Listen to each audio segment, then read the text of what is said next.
हरि ओम आत्मीय भक्तजनों सप्रेम जय श्री हरे। ओम ऐम ओम जय मां सरस्वती। आज आदि गुरु शंकराचार्य जी की पावन जयंती पर आप सभी सनातन धर्मावलंबियों को मेरी तरफ से हार्दिक शुभकामनाएं। आदि गुरु शंकराचार्य जी की संक्षिप्त परिचय इस तरह से है कि वे ब्राह्मण कुल में जन्म लिए थे। उनके पिताजी उनके बालकाल में ही इस संसार को छोड़कर चल बसे थे। एक वृद्ध माता थी, वही उनकी आश्रय थी। एक दिन वे कहीं नदी पार कर रहे थे, अचानक कोई ग्राह उनको पकड़ लिया। वे माँ से बोले, माँ तुम मुझे भगवान शंकर को दान कर दो तो यह ग्राह मुझे छोड़ देगा, नहीं तो मैं मर जाऊंगा।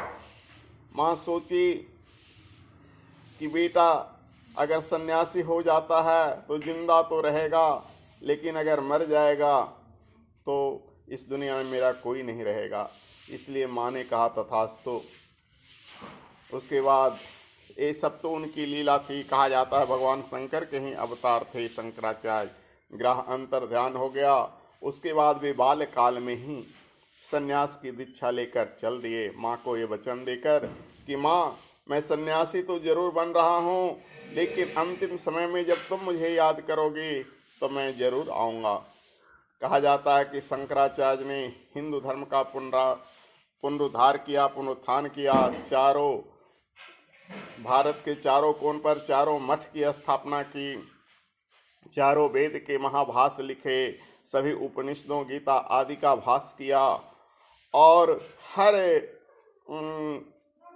पीठ में जो उन्होंने महंत को स्थापित किया, उनके जाने के बाद वो सारे महंत आज तक उन्हीं के नाम से यानी शंकराचार्य की पदवी दी जाती है।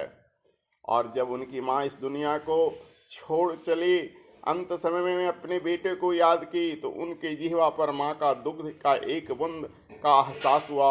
वे समझ गए कि मेरी माँ इस दुनिया में नहीं रही।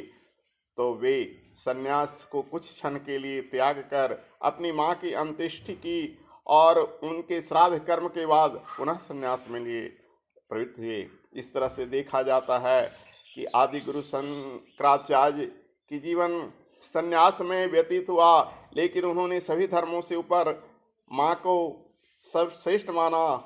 आज मातृ दिवस भी है, तो हम कहना चाहेंगे कि माँ संसार की सबसे बड़ी गुरु है। जैसे शंकराचार्य में भी कोई सन्यासी अपना सन्यास को छोड़ता नहीं है, लेकिन सन्यास छोड़कर भी वे माँ के श्राद्ध किए और उन्होंने माँ को दिए हुए वचन को पूरा किए। इसलिए हर कोई गृहस्थ हो सन्यासी माँ का कदर करना सीखें। जय श्री हरि। हरि ओम तत्सत। ओम।